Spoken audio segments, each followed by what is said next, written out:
Assalamualaikum viewers, this is Farhan Ahmed from Hamza Farhad Securities, and today there was another volatile session. Start में हमने देखा कि market तकरीबन 1800 1850 points positive चली गई कल की गैप अप ओपन कल की अपना सॉरी ऑफ फ्राइडे की क्लोजिंग के बाद, जो पहली बार मार्केट ने 1,91,000 का लेवल क्रॉस करके 1,91,032 पॉइंट्स का हाई लगाया है।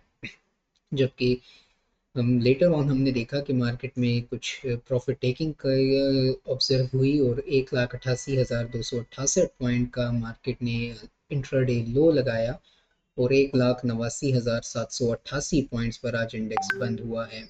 फ्राइडे को 1,89,166 पॉइंट्स पर इंडेक्स बंद हुआ था और ऑलमोस्ट आज 45 करोड़ शेयर्स का कारोबार हुआ है कि एसी 100 इंडेक्स के अंदर, जिसकी वैल्यू 43 बिलियन रुपीस बनती है।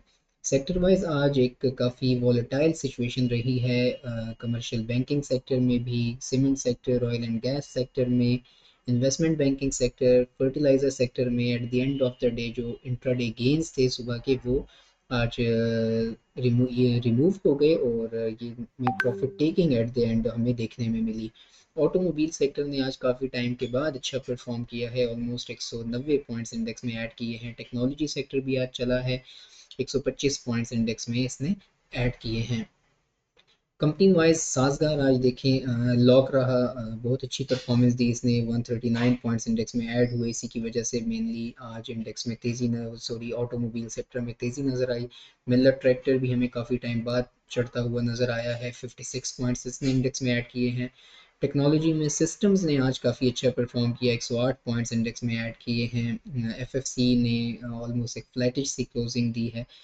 मीज़ान बैंक में प्रॉफिट टेकिंग देखने में रही, 143 पॉइंट्स इंडेक्स से निकाले इसने। एंग्रो होल्डिंग 126 पॉइंट्स इंडेक्स से निकाले। पायोनियर सीमेंट में हमने 111 पॉइंट्स की प्रॉफिट टेकिंग देखी, जिसे 111 पॉइंट्स इसने इंडेक्स से निकाले हैं और इसमें भी प्रॉफिट टेकिंग रही है। फर्टिलाइज़र में फातमा फर्टिलाइज़र भी और रिफिट प्रॉफिट टेकिंग का शिकार रहे। लकी सीमेंट भी आज जो है 84 पॉइंट्स इसने इंडेक्स से निकाले हैं। हब पावर में भी प्रॉफिट टेकिंग रही। मारी, इसका आज रिजल्ट भी अनाउंस हुआ है और इसने डिविडेंड भी दिया है, इसमें भी 66 पॉइंट इंडेक्स से इसने ओवरऑल निकाले हैं। मार्केट कैपिटलाइजेशन की बात करें तो 5.57 ट्रिलियन रुपीस पर इस टाइम मार्केट कैपिटलाइजेशन स्टैंड कर रही है, जबकि पी मल्टीपल 10.61 टाइम्स पर ट्रेड कर रहा है मार्केट का। ओवरऑल आज जो मार्केट की एक सिचुएशन थी उसमें हमने देखा कि काफ़ी वॉलेटाइल रही, और चूंकि मॉनेटरी पॉलिसी जो है आज अनाउंस होनी है, तो काफ़ी एक्सपेक्टेशंस ये हैं कि इसमें 50 बेसिस पॉइंट्स कम होंगे, जिसकी वजह से मार्केट में हमें तेज़ी दिखाई दी।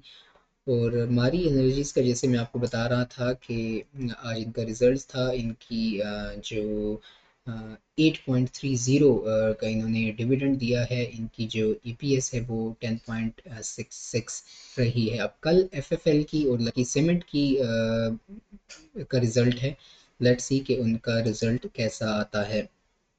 चार्ट्स पे बात कर लेते हैं। चार्ट्स आज जो मार्केट ने एक हमने आपको एक लेवल दिया था, मार्केट ने एग्जैक्टली उसी लेवल को परफॉर्म करते हुए वहां से मार्केट ने लेवल सस्टेन तो किया हुआ है, बट आज मार्केट ने जो क्लोजिंग दी है दैट इज इनडिसाइसिव क्लोजिंग।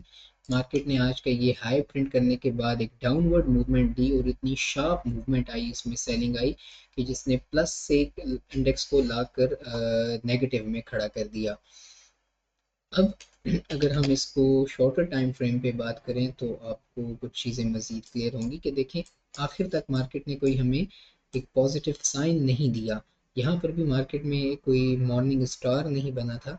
तो अब चूंकि ये एक लेवल जो है मार्केट के लिए स्ट्रक्चर ब्रेक तो हो चुका है यहाँ पे, तो ये इसका लो भी था जो कि ब्रेक नहीं हुआ। तो यहाँ पर एक सिचुएशन अगर आप देखें तो इक्वल लोज जो है हमें बनते दिखाई दे रहे हैं, विच मीन्स के मार्केट के लिए अब ये इंड्यूसमेंट बन चुकी है, जो कि 1,86,626 का पॉइंट है। तो मे बी कि मार्केट इसको रिस्पेक्ट देने आए और यहाँ से इसको लिक्विडेट करने के बाद हमें दोबारा ऊपर जाती हुई दिखाई दे सकती है। इसके बाद अगर देखें तो एक यहाँ पर हमारे पास फेयर वैल्यू गैप भी मौजूद है, काफ़ी बड़ा फेयर वैल्यू गैप है ये, और इसकी वैल्यू अगर मैं आपके साथ शेयर करूँ तो it is in between 185,180 and जो इसका सीलिंग है दैट इज़ 186,127। तो मार्केट के पास ये एक एरिया भी सपोर्ट का किरदार अदा कर सकता है। ये इंड्यूसमेंट का लेवल जो है ये आपने जहन नशीन रखना है कि अगर मार्केट इसको लिक्विडेट करने आती है तो सेकंड सपोर्ट एरिया मार्केट के पास यहाँ पर मौजूद होगा। कुछ खबरें अगर आपके साथ शेयर करें, टेलीनार और यूफोन का जो मर्जर है उसकी एप्लीकेशन पीटीए को सेंड कर दी गई है बाय द पीटीसीएल, और after that president Zardari is on the 4 day official visit to UAE. And there is another thing, जो इंटीरियर मिनिस्टर हैं ही हैज़ इनागोरेटेड शुक्रा, जो कि जिसके तहत अब जो पासपोर्ट की प्रिंटिंग है, पासपोर्ट की जो प्रिंटिंग प्रोसेस है, एप्लीकेशन प्रोसेस है, इसको एक्सपेडाइट किया जाएगा। That is a good story. इसके अलावा अब सारी नज़रें जो हैं इस वक्त मॉनेटरी पॉलिसी पर हैं। अभी तक मॉनेटरी पॉलिसी अनाउंस नहीं हुई। मॉनेटरी पॉलिसी जब अनाउंस होती है तो देन जो हमारा हमजा फरहाद का व्हाट्सएप ग्रुप है, यकीनन उसमें जो क्लाइंट्स हैं हमारे वही मौजूद हैं, तो हम उनको फिर इस पर अपडेट करेंगे। जो लेवरेज कंपनीज हैं कि क्या क्या इम्पैक्ट और किस किस कंपनी पर इम्पैक्ट आ सकता है वो हम आपके साथ शेयर करेंगे। अगर आपको भी वो कंपनीज जाननी हैं जो लेवरेज हैं और जिनका इंटरेस्ट रेट कम होने पे जिनको फ़ायदा होगा, जिनमें काम किया जा सकता है, तो आप दिए गए नंबर पर कांटेक्ट कर सकते हैं। We will provide you the list. Thank you so much viewers, इंशाल्लाह एक बार फिर कल आपसे मुलाकात होगी, तब तक के लिए इजाज़त दीजिएगा। अल्लाह हाफिज़।